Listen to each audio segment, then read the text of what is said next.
Kia ora, ko Sharon Holt tōku ingoa. Today we're going to be looking at some phrases that start with the word kia. And we've been talking about this in relationship to how many of something someone wants, but this is a different meaning for kia. You will know it from kia ora, which is often pronounced kia ora, joining those two together. You might also know it from kia kaha. So this is kia ora, be well, kia kaha, be strong. So it's about a word a bit like the word be. So I don't know if you've heard of this one before, but it's a very useful one with children.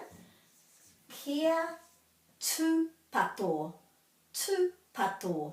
Kia tūpato is about be careful, be safe. And another one you might like to use with children is kia maia, be brave.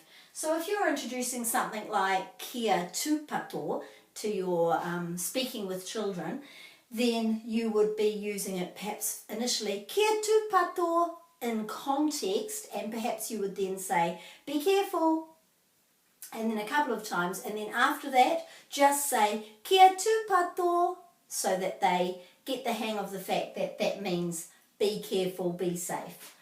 Kia maia, be brave. Kia kaha, be strong. Kia ora, be well.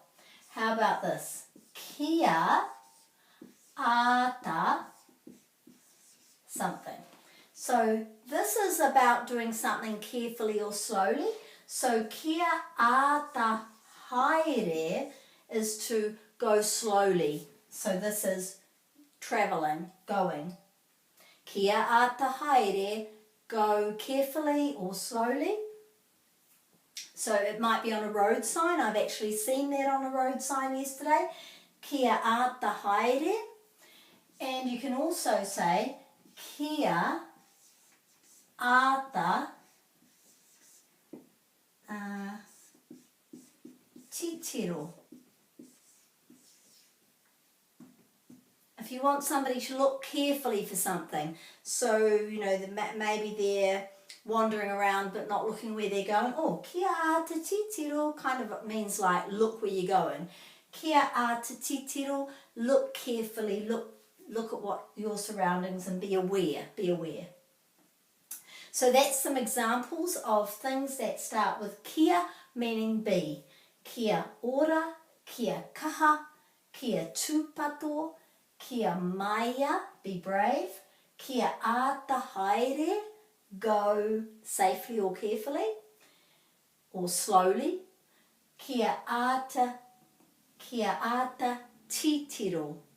Kia ata titiro. And that's about looking carefully for something.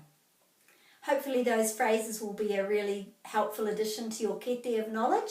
I suggest trying maybe just one a week, or perhaps one every 2 weeks, or even one a month, so that if you're adding, perhaps you're adding kia tūpato to your usage with children, then maybe you need to really concentrate on doing that for a while before adding any of the others, because it will help it to become part of your normal vocabulary rather than trying to do too much at once. So perhaps just choose one that really resonates with you and stick with that one. And then come back to the video again to look for another one once you've got that within you.